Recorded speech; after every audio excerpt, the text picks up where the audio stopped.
ہمارے شہر کا ایک شخص جب فوت ہوا تو اسے غسل دینے والے عالم نے دیکھا کہ اس کا داہنا کندھا ایسے تھا جیسے کسی نورانی شکل والے بزرگ کا چہرہ۔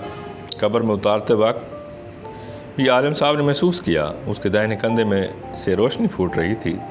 دفن کے بعد امام صاحب اس مردے کے گھر گئے اور گھر والوں کو ساری کیفیت بتا کر وجہ پوچھی تو ماں نے یہ واقعہ سنایا۔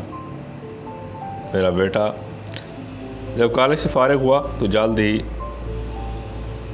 اسے ایک اچھی نوکری مل گئی اور ہمیں اس کی شادی کی فکر ستانے لگی۔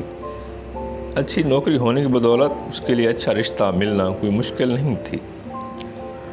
ہمارے پڑوسی میں ایک دونوں پاؤں سے معذور لڑکی رہتی تھی جو ہمیشہ ویل چیئر پر رہتی تھی اور بغیر سہارے کے کچھ نہ کر سکتی تھی۔ میرے بیٹے نے کہا امی مجھے اس لڑکی سے شادی کرنی ہے۔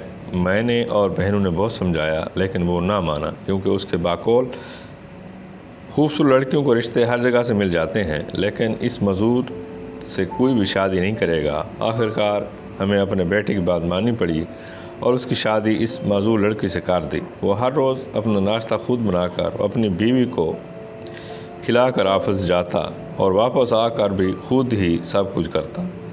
اپنی بیوی کو باتھ روم وغیرہ لے جانے کے لیے وہ اسے اپنے داہنے کندھے کا سہارا دیتا تھا اور اسی لیے اس کا داہنا کندھا چمک رہا تھا کیونکہ اس نے اپنی زندگی کی آسائشیں اپنی معذور بیوی کے نام کر دی تھیں۔